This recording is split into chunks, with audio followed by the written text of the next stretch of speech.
তুমি যদি শত চেষ্টাও করে থাকো, তোমার ভাগ্যে যা লেখা আছে, তোমার কপালে যদি কোনো খারাপ কিছু লেখা থাকে, সেটা কিন্তু তোমার সাথে ঘটবেই। তবে সচেতন থাকার তো কোনো বিকল্প নেই। আসো একটি গল্প আজকে তোমাদের শোনাই, একটি চুরির গল্প। আমার এক প্রাণপ্রিয় ভাই মোটর সাইকেল নিয়ে সরাসরি বাসার ভিতরে ঢুকে পড়ে। তার ওয়াইফ তার কাছে গিয়ে বলে, তুমি বাজার থেকে খালি হাতে চলে এসেছো, ড্যাং ড্যাং করে বাজার থেকে খালি হাতে চলে এসেছো, ঘরে যে কোনো বাজার নেই, কোনো কিছু নেই, তাকে তোমার খেয়াল আছে? তুমি এখনই যাবে বাজারে গিয়ে বাজার থেকে এখনই শাক সবজি যেগুলো জিনিস নেই সেগুলো তুমি নিয়ে আসো। একটি লিস্টে হাজব্যান্ডের হাতে ধরিয়ে দেয়। হাজব্যান্ডে বেচারা কি করবে, তাড়াহুড়া করে বাজারে চলে যায়। বাজারে গিয়ে তার মোটর সাইকেলটা রাখবে কোথায়? ওই যে কপালে যদি লেখা থাকে দুঃখ, তাহলে আর কি করার।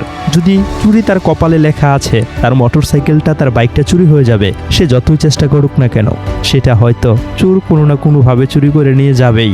সে মোটর সাইকেলটিকে নিয়ে একটি মার্কেটের সামনে রাখে, মানে একটি বড় দোকানের সামনে রাখে। সেই দোকানটির ভিতরে সব কিছু আছে। সে দোকানটির সামনে রাখে কারেন্টের খুঁটির সাথে মোটর সাইকেলটিকে আটকিয়ে সেখানে শিকল দিয়ে তালা মেরে দেয়। সে যখন দোকানের ভিতরে কেনাকাটা করছিল, তার প্রয়োজনীয় জিনিসগুলো নিচ্ছিল, যেগুলো তাকে লিস্টে দেওয়া হয়েছে, সেগুলো সে সেখান থেকে নিচ্ছিল আর বারবার মোটর সাইকেলের দিকে তাকাচ্ছিল। মোটর সাইকেলটা নতুন ছিল, যে কারণে মোটর সাইকেলের প্রতি তার ভালোবাসা একটু বেশি ছিল। কারণ আমরা তো জানি নতুন নতুন যে কোনো জিনিস নিলে সেটার প্রতি একটু ভালোবাসা, মহাব্বত, চাহিদা একটু বেশি থাকে, অন্যরকম থাকে। সেই মানুষটি সেই দোকানের ভেতর থেকে বারবার মোটর সাইকেলের উপরে লক্ষ্য রাখছিল যে মোটর সাইকেল আবার কেউ নিয়ে যায় কিনা। অথচ তার মোটর সাইকেলের সামনের চাকায় বিশাল বড় একটি শিকল দিয়ে তালা মেরেছে। কিন্তু চোর এসে সে মোটর সাইকেল পাহারা দিচ্ছিল, আর যারা এই মোটর সাইকেলটিকে চুরি করবে, এখান থেকে নিয়ে যাবে, তারা সেই মানুষটিকে পাহারা দিচ্ছিল।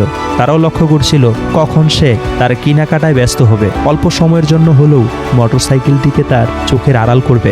সুযোগ অনুযায়ী যখন ক্যাশে টাকা দিচ্ছিল, টাকা গুনে গুনে দিচ্ছিল কি কি বাজার সদাই নিয়েছে। টাকা দেয়া অবস্থায় অজানা সেই দুইজন মানুষ মোটর সাইকেলের সামনের চাকা খুলে রেখে বাকি মোটর সাইকেল সেখান থেকে নিয়ে উধাও হয়ে যায়। সে টাকা পেমেন্ট করে মোটর সাইকেলের কাছে এসে দেখতে পাচ্ছে মোটর সাইকেলের শুধু একটি সামনের চাকা সেখানে পড়ে আছে, আর বাকি মোটর সাইকেলের সমস্ত অংশ সেখান থেকে নিয়ে গেছে। সে মাথায় হাত দিয়ে সেখানেই বসে পড়েছে। কি আর করার, এত চোখে চোখে রাখা সত্ত্বেও, এত নজরদারি করে রাখা সত্ত্বেও একটু সুযোগ বুঝে অজানা মানুষগুলো সেখান থেকে মোটর সাইকেলটাকে নিয়ে উধাও হয়ে গেল। আমার প্রাণপ্রিয় ভাই ও বন্ধুরা, আমি এই গল্পটার মাধ্যমে কি বুঝাতে চেয়েছি, তোমার ভাগ্যে যা আছে, তোমার কপালে যদি খারাপ কিছু থাকে, তাহলে সেটা তোমার সাথে ঘটতেই পারে। তাই বলতে তুমি চেষ্টা করবে না, তাই বলতে তুমি গাফিলাতি করবে না। তুমি চেষ্টা করো ভালো কিছু কপালে আনার জন্য, ভাগ্যে ভালো কিছু নিয়ে আসার জন্য তুমি চেষ্টা করো। তুমি চেষ্টা করতে থাকো, তুমি হাল ছেড়ে দিও না। তবে হ্যাঁ, এত কাপঝাপও করো না যেন একটা পেতে গিয়ে জীবন থেকে অন্য সুখগুলো চলে না যায়। তোমরা দেখছো আন্তর্জাতিক জ্ঞান।